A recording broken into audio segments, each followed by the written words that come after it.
Les formules sont souvent la bête noire des utilisateurs de Notion. Et à juste titre, parce que pour les débutants, ça peut faire peur, ça ressemble à du langage de programmation, de développeur, et donc c'est un petit peu difficile à comprendre, mais vous allez voir aujourd'hui, on va parcourir 5 formules simples, mais je trouve indispensables pour améliorer son Notion, et qui sont vraiment très accessibles. Avec Formule 2.0 qui est sorti il y a quelques semaines, je vais aussi en profiter pour vous expliquer quelque chose sur le fonctionnement des formules, et notamment quelques nouveautés qui sont apparues avec les formules 2.0. Et pour les plus motivés, dites-moi en commentaire si vous voulez qu'on passe un niveau intermédiaire, voire même un niveau avancé sur les prochaines vidéos. En fin de vidéo, je vous donnerai quelques exemples de choses qu'on peut faire en plus, donc dites-moi si ça vous tente. J'ai préparé plusieurs pages justement qu'on va parcourir aujourd'hui pendant la vidéo, et vous pouvez récupérer justement toutes ces pages et toutes ces formules que j'ai préparées sur Gumroad, comme d'habitude avec mes modèles. Je mets le lien en description pour la page avec les formules, et vous pouvez également vous inscrire pour Boost, ma formation vidéo pour apprendre Notion, dans laquelle on verra également les formules. Donc je vous propose de démarrer. Aujourd'hui on va avoir donc 5 formules avec des variantes plus ou moins simples qui vont permettre de trouver une date à partir d'une autre date, de faire une barre de progression entre la date d'aujourd'hui et une date limite, d'arrondir un chiffre ou un pourcentage. On va calculer depuis combien de temps une certaine date est passée, et enfin mon préféré, ça va être d'afficher des titres avec des propriétés pour avoir une mise en page un peu plus sympa. Globalement, tout cet ensemble va se regrouper sur une base de données de projets et de tâches, mais en vrai c'est applicable à plein d'autres cas. Il suffit juste de voir vos propriétés, vos bases de données que vous avez, et puis en fait trouver votre cas d'usage avec les formules que je vais vous donner.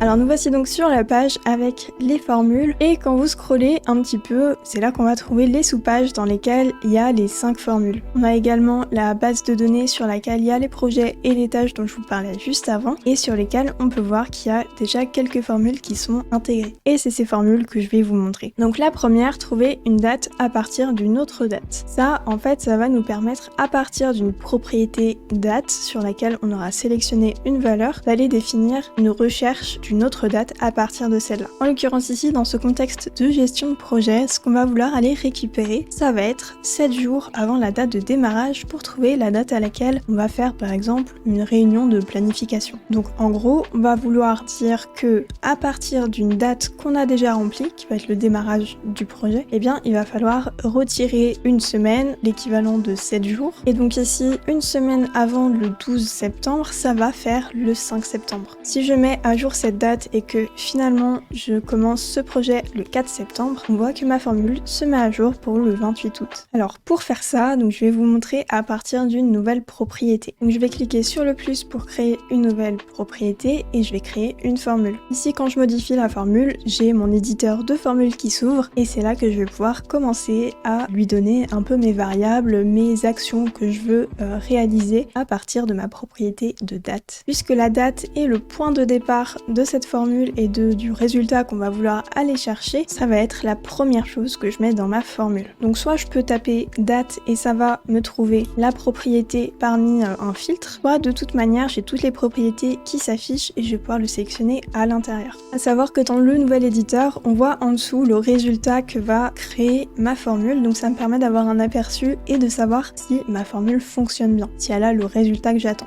Donc là, j'ai ma date qui est rentrée dans la formule, mais je vais vouloir en faire quelque chose et notamment trouver la date qui est 7 jours avant ou une semaine avant. Et là, je vais utiliser la fonction de date subtract que je peux aller chercher en faisant une recherche, sachant que ce que je vous montre, ça peut aussi marcher avec date add puisque c'est le même fonctionnement. Là, en l'occurrence, on veut retourner en arrière, donc on va choisir date subtract. Dans Date Subtract, ici, on va me demander 2 informations. Le premier, ça va être le nombre d'unités, et le deuxième, ça va être l'unité en question. Sachant que l'unité, ça peut être en année, en trimestre, en mois, en semaine, en jours, en heures et en minutes. Donc en vrai, on en fait un peu ce qu'on veut, faut juste trouver celle qu'il nous faut par rapport à notre demande. Ici, si je veux une semaine avant, j'ai 2 choix. Soit je mets une unité de semaine, soit je mets 7 unités de jour. Donc disons que je veux une semaine, je vais mettre 1, mais une virgule pour signifier que du coup je passe à l'unité. Et l'unité, il va falloir que je la mette entre guillemets. Et donc là, je lui ai dit par rapport à la date initiale, on enlève une semaine. Et donc on tombe sur le 28 août. En dessous de la base de données, je vous ai mis une option avec les jours. Ça revient absolument au même puisque une semaine fera toujours 7 jours. En revanche, quand on va compter en mois, ça peut être utile à ce moment-là d'aller chercher l'unité des mois puisque selon les mois, il y a 28, 30 ou 31 jours. Dans un de mes anciens modèles de de CRM, j'avais utilisé une formule qui était assez similaire, que je peux aussi vous expliquer. Sur cette formule que j'ai surlignée, on peut voir que j'utilise la fonction dateBetween, ce qui me permet de calculer le nombre d'unités par rapport à plusieurs critères. Là, en l'occurrence, c'est entre aujourd'hui et la date de dernier contact, qui est une propriété. Et je lui ai dit de calculer ça en mois. Donc là, le dernier contact renseigné, c'est le 5 septembre, mais si j'ai quelque chose de beaucoup plus ancien, sur le 3 juillet, eh bien, ça se met à jour dynamiquement et c'était il y a 2 mois. Et le mois prochain, il y aura écrit il y a 3 mois, etc. Maintenant, on va passer à un niveau un peu au-dessus. On va aller faire une barre de progression dans un projet pour savoir entre la date de début et la date de fin à combien j'en suis d'avancement. Et ici, on va y aller étape par étape. On va faire plusieurs propriétés de formule. La première qu'on va faire, c'est la durée du projet. Ensuite, le nombre de jours qui sont déjà passés. Et ensuite, on va créer la barre de progression. Ici, j'ai un projet qui dure 3 semaines, donc 21 jours. Et on a déjà fait 14 jours parmi ces 21. Pour calculer la durée du projet, on va aller faire une première formule. On va lui demander d'aller chercher le nombre de jours entre le début du projet et la date de fin du projet. C'est pour ça que c'est important que dans la propriété date, il y ait bien une date de début et une date de fin qui soient renseignées. La première fonction que je vais mettre, ça va être dateBetween, pour lui dire, comme j'ai fait pour le CRM, le nombre d'unités entre telle ou telle date. À partir de dateBetween, là, je vais lui dire que je veux le début et la fin de ma propriété date. Donc je vais lui dire d'abord la fin de ma propriété date. C'est important, sinon le chiffre sera négatif. Je vais mettre une virgule et je lui dis que ma deuxième donnée entre lesquelles je vais aller chercher la distance, c'est le début, ou date start, toujours de la propriété date. Ici, il va me manquer le dernier argument qui va être l'unité de mesure. Et là, je veux le nombre de jours entre les deux, donc je vais mettre virgule entre guillemets days. Là, comme ça, le premier résultat qu'on va me donner, ça va être 20. Là, ma formule est fonctionnelle, sauf que c'est pas le bon résultat parce que j'ai 3 semaines complètes, donc c'est censé faire donc 3 x 7, 21, les maths. Donc ici, il faut bien penser à rajouter un jour. Donc on arrive à 21. Ensuite, dans la propriété, donc là, on a terminé de calculer la durée du projet. Et ça va nous servir pour calculer les jours passés. Ce qu'on veut faire, c'est qu'il génère la durée du projet moins les jours qui restent entre aujourd'hui et la fin du projet. Ou alors, deuxième option, les deux fonctionnent, hein. On va lui dire combien de jours sont passés entre le début du projet et maintenant. Et cette formule est plus simple. On met quand même la première option qui est un peu plus fastidieuse pour quand même pas grand chose sur le Notion, et je vais vous montrer la deuxième option. Ici, on va aller chercher, comme tout à l'heure, le dateBetween. Et on va aller appeler la fonction now, qui veut dire maintenant. Alors, le jour, aujourd'hui, ça renvoie la date actuelle et du coup, ça se met à jour tout le temps. Donc, je vais chercher entre now et la date de début du projet, donc date start, sur la propriété date. Je lui demande en jour, et là, c'est pareil, il va falloir que je mette +1 pour être sûr que ça prend le dernier jour. Et donc voilà, maintenant on sait que le projet dure 21 jours, qu'on en a passé 14, et ensuite ça va être tout simple, on va simplement faire une division. Donc on va aller chercher les jours passés, on les divise par la durée totale du projet, ce qui nous fait une belle barre de progression. Sauf qu'on remarque assez rapidement quand même que cette barre de progression, elle a pas mal de décimales, et franchement c'est pas très joli. Donc ça va être le prochain point, comment arrondir des formules, ou des pourcentages. Donc en gros, comment passer de ça avec plein de chiffres derrière la virgule à une version beaucoup plus épurée et sur laquelle on va pouvoir moduler les décimales. Donc en gros, on va prendre le même calcul, c'est juste qu'on va l'arrondir. Et pour l'arrondir, ici on va utiliser la fonction round. En l'occurrence, on va round les jours passés dans la durée du projet. Sauf que là, ça me fait un arrondi qui est beaucoup trop grand parce que ça me l'arrondit à 100%. Alors que je suis à 66, donc c'est pas forcément ce que je cherche. Pour moduler ça, on va ajouter des multiplications et des divisions. Vous allez voir, c'est très simple. Avant la division, je vais faire par exemple 10 fois jours passés divisé par durée du temps et je vais rediviser par 10. Et là, ça va arrondir à la dizaine. Si je veux quelque chose d'un petit peu plus précis, je vais pouvoir faire 100 et j'arrive à 67%. Et là, on est beaucoup plus proche quand même du résultat. On peut aller encore plus loin en mettant 1000 et dans ce cas-là, on a une décimale. Moi, j'avoue que j'aime bien cette version, ça me donne un peu l'impression que c'est hyper précis, même si c'est arrondi et du coup, j'ai un sentiment que la barre de progression est plus correcte. Il marche beaucoup à l'effet placebo. En fait, c'est pareil, plus on va ajouter de 0 et plus on va aller loin dans les décimales, on va aller à 66,67, etc. En fait, plus on en ajoute et plus on va loin. Ici, en l'occurrence, on va juste garder fois 1000 et diviser par 1000 et comme ça, on a une décimale, comme j'aime bien. Et donc, ça nous fait passer de cette barre de progression qui est quand même toute moche à une barre qui est beaucoup plus jolie pour les dashboards et pour les affichages. Maintenant, on va passer à la formule pour calculer depuis combien de temps une date est passée. Et ici, on va s'en servir sur la liste de tâches. Ça va nous permettre de calculer le nombre de jours de retard par rapport à une tâche. Super stressant, n'est-ce pas ?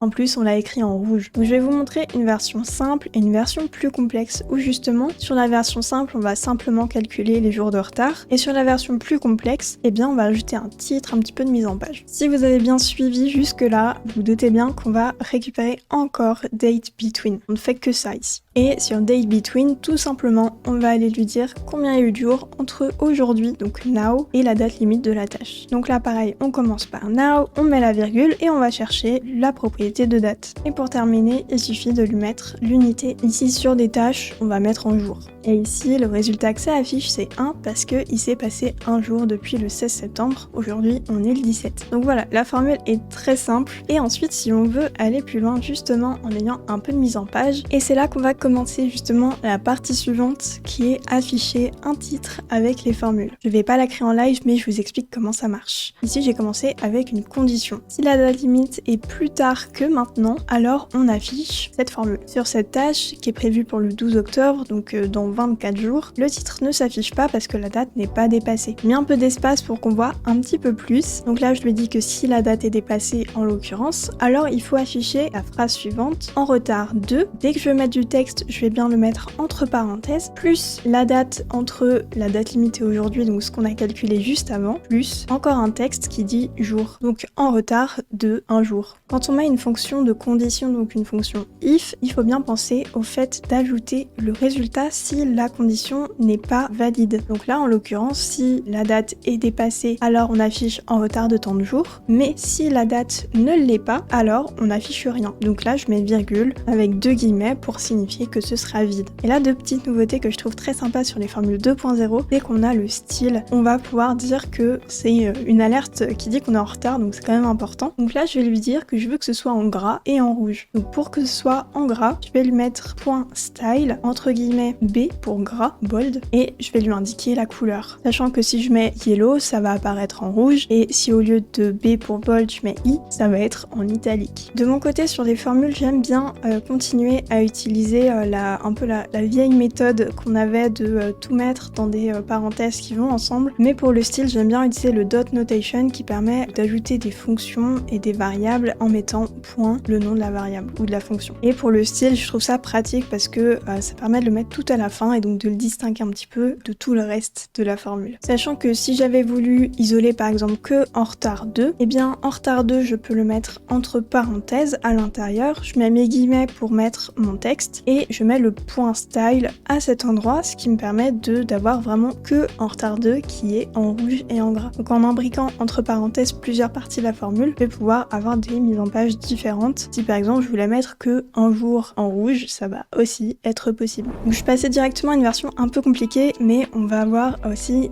des façons d'afficher les choses plus faciles. Notamment pour les projets, on avait calculé précédemment la durée du projet justement avec une formule, et si j'avais envie que ce soit un peu plus joli que juste avoir ici sur le côté 21 et qu'on sait pas trop à quoi ça correspond, c'est toujours sympa d'ajouter un titre qui va prendre la propriété dynamique avec. Il va elle aussi faire le calcul et donc de voir un peu l'unité qu'on veut mettre derrière. Il y a une version simple et il y a une version entre guillemets plus complexe. La version simple, c'est d'ajouter tout simplement la propriété durée du projet. On fait plus et on met entre guillemets le texte qu'on veut mettre. Plus jour et ça me met 21 jours. Ou alors on peut récupérer également l'autre formule et puis tout simplement l'intégrer. Donc si on met la formule d'origine plus jour, ça marche aussi puisque ça fait le premier calcul qu'on avait créé, plus ça met le titre. Dans tous les cas, si vous voulez mettre en place la barre de progression qui se met à jour automatiquement au fur et à mesure du projet par rapport à sa temporalité, il faudra garder la propriété durée du projet qui est un chiffre parce que du coup ça va permettre de faire le calcul. Ça pourra pas faire le calcul sur une propriété qui a un chiffre puis un titre puisque ça va le formater en texte. Mais si vous ne faites pas cette barre de progression, j'ai plus tendance à vous conseiller de récupérer cette formule parce qu'elle vous permettra d'en avoir qu'une, donc c'est moins encombrant. Et enfin la dernière qu'on va avoir, je vais vous montrer également comment mettre en page les dates. Donc pour la date limite, ce que j'ai fait, c'est que j'ai créé un titre et je lui ai dit ensuite de formater la date pour que ça s'affiche en jour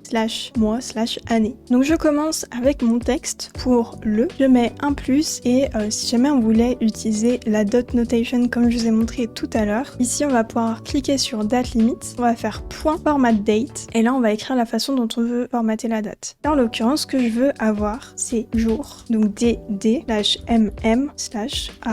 Sauf qu'ici c'est anglophone, donc on met y.